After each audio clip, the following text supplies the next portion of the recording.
जैसे घर में सबसे पहले बहू उठी और उसने झाड़ू वाड़ू तो कुछ नहीं, सबसे पहले माई के फोन लगा दिया।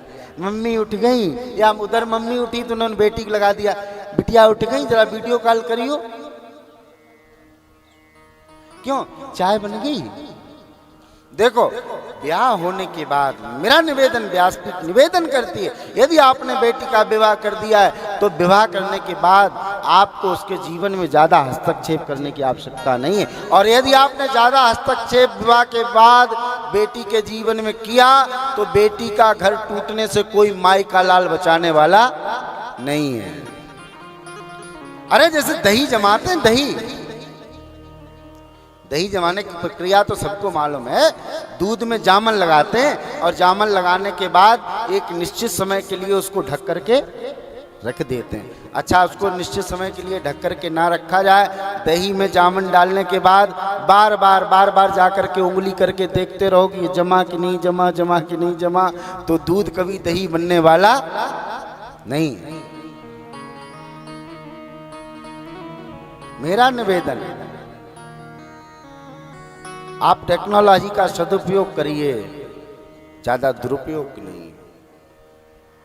अब क्या होता, पहले तो वो चिट्ठी चलती थी, तो जैसे बाबूजी सर्विस में रहे होंगे, आप घर में रही होगी, तो कभी महीने 2 महीने में समाचार मिल गया, चिट्ठी आई।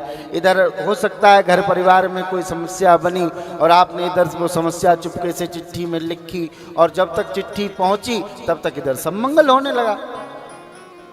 अब क्या है कि अब तो इधर समस्या बनी कि सबसे पहले फोन लगा। सास अगर गुस्सा हो रही है तो बहू ने फोन चालू करके रख दिया, मायके वाले सुन रहे हैं। ऐसी कुलक्षणी आ गई, जब से आई तब से कलेश करके रख दिया। और बहू की अम्मा ने सुना कि मेरी बेटी को कुलक्षणी और ये सब कहा, तो फिर जवाब मिलना स्वाभाविक है। मेरी प्रार्थना, बेटी के विवाह के बाद ज्यादा उथल पुथल नहीं। गौरा मैया ने कहा कि जो मेरे कर्म में लिखा होगा, अपनी माँ को समझाया था मैंने, कथा में बताया था आपको, जो उसके भाग्य में लिखा होगा वो अपना निर्वहन करेगी। आप कुशल क्षेम पूछो, लेकिन एक मर्यादा के अंतर्गत।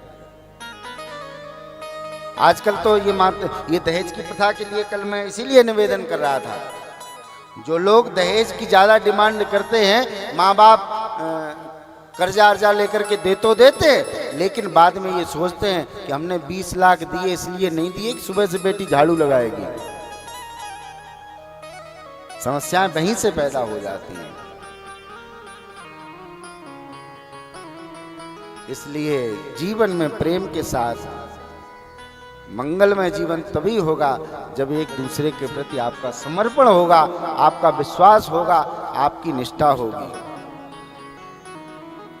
बेटी को चाहिए कि जिस घर में आई है, सास ससुर को अपने माता और पिता के समान समझकर उनका आदर करे, और सास ससुर को चाहिए कि जो बेटी आपके घर में आई है, जो बहू आपके घर में आई है, वो भी किसी आंगन की बेटी है, उसको बेटी मान करके उसके साथ संबंधों का निर्वहन करे, तो जीवन मंगलमय होगा।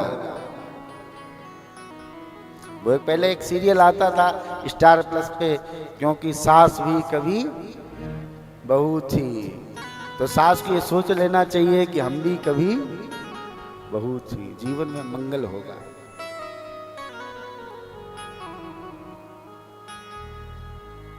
एक मैसेज मैंने पढ़ा था मोबाइल पे, उसमें लिखा था कि किसी बेटी ने कहा कि यदि सास ससुर अपनी बहू को अपनी बेटी के साथ बेटी समझ करके व्यवहार का निर्वहन करें तो घरों में कलेश नहीं होगा, तो अनाथालय वृद्धाश्रम नहीं जाना पड़ेगा, किसी माँ बाप को वृद्धाश्रम नहीं जाना पड़ेगा, यदि सास ससुर अपनी बहू के साथ बेटी के भाव से संबंधों का निर्वहन करें। तो किसी ने उसका उत्तर इतना अच्छा दिया कैप्टन साहब, उसने जवाब लिखा कि यदि प्रत्येक घर की बहू अपने सास ससुर को अपने माँ बाप के रूप में देख करके उनकी सेवा आदर करने लगे तो किसी भी माँ बाप को वृद्धाश्रम जाने की आवश्यकता नहीं है। ताली तो दोनों हाथ से बजती है, एक हाथ से थोड़ी है।